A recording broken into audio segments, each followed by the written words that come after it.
Sigaretni siz bilmagan zararlari.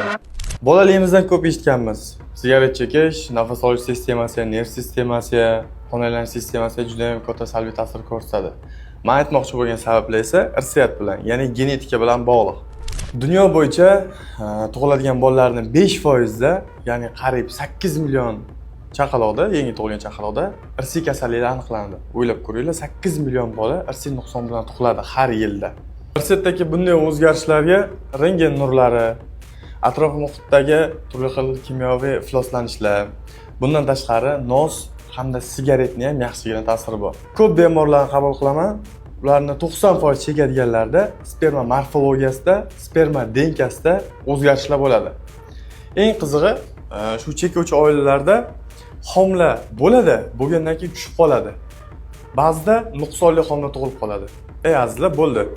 O'zingizni o'ylamasangiz, sog'lig'ingizni o'ylamasangiz, tug'ilajak bolangizni o'ylang.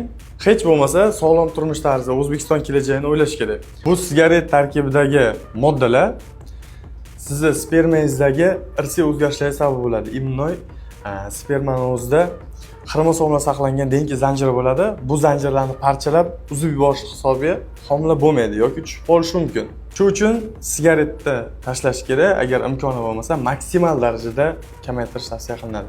Bu videoni kashandar do'stlaringizga jo'natib qo'ying.